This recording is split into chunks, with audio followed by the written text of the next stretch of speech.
পৃথিবীর সবথেকে বড় মাছের ফার্ম রয়েছে চীনে। প্রতি বছর প্রায় 2 কোটি টন মাছ উৎপাদন করে তারা, যা পৃথিবীর মোট মাছ উৎপাদনের 60%। কিন্তু এই বিশাল সংখ্যক মাছ কোনো সাধারণ পুকুরে পালন করা হয় না, বরং এর পেছনে আছে এক অবিশ্বাস্য ইন্ডাস্ট্রিয়াল সিস্টেম। চলুন আজকের পর্বে দেখে নেওয়া যাক কিভাবে চীনের চাষিরা লাখ লাখ মাছ উৎপাদন করে ফেলেন।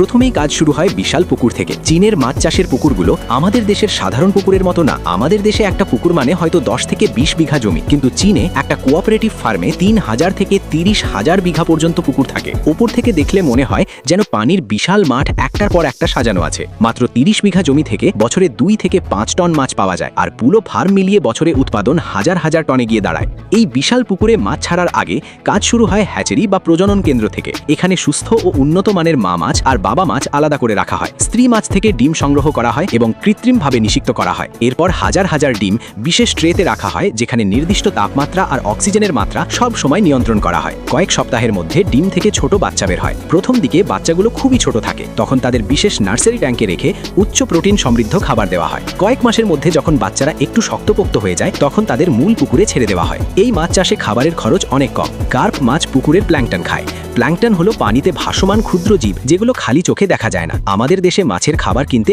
অনেক টাকা যায়, কিন্তু কার্প মাছ এই প্ল্যাঙ্কটনের পাশাপাশি চালের কুড়া, ভুট্টার গুঁড়া, সয়াবিন, সবজির পাতা আর কৃষি বর্জ্য খেয়েও বাঁচতে পারে। এগুলো সবই সস্তা আর সহজলভ্য, তাই অন্য মাছ চাষের তুলনায় উৎপাদন খরচ অনেক কম পড়ে। এরপর মাছ যখন বড় হয়, তখন শুরু হয় ধরার পালা। এই দৃশ্যটা দেখলে সত্যি অবাক লাগে।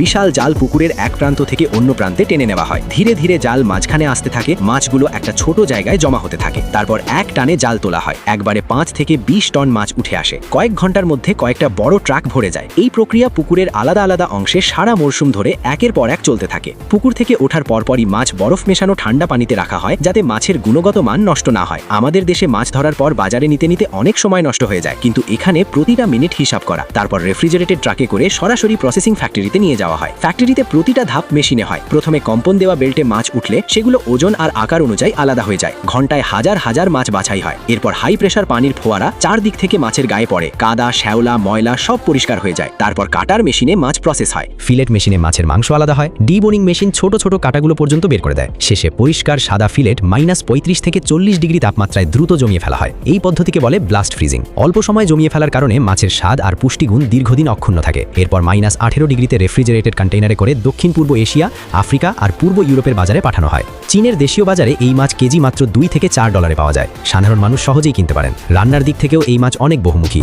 ভেজে মিষ্টি টক সস দিলে বাইরেটা মচমচে, ভেতরটা নরম থাকে। আদা আর পেঁয়াজ দিয়ে ভাপে রান্না করলে মাছের নিজস্ব স্বাদটা অক্ষুণ্ণ থাকে। আর শীতের দিনে হটপটে মাছের হাড়ের ঝোলে সবজি আর নুডলস দিয়ে খাওয়া চীনের ঘরে ঘরে একটা সাধারণ দৃশ্য। পুকুর থেকে শুরু করে প্রসেসিং, প্যাকেজিং আর এক্সপোর্ট, পুরো সিস্টেমটাই চলে একদম কারখানার মতো নিয়মে। দূর থেকে দেখলে এটা শুধু একটা জলাভূমি বা পুকুর মনে হলেও বাস্তবে এটা একটা বিশাল মাছের সাম্রাজ্য। আপনার কেমন লাগলো এই ভিডিওটা কমেন্টে জানাবেন। ভিডিওটি ভালো লাগলে লাইক দিয়ে চ্যানেলটি সাবস্ক্রাইব করে রাখুন। আল্লাহ হাফেজ।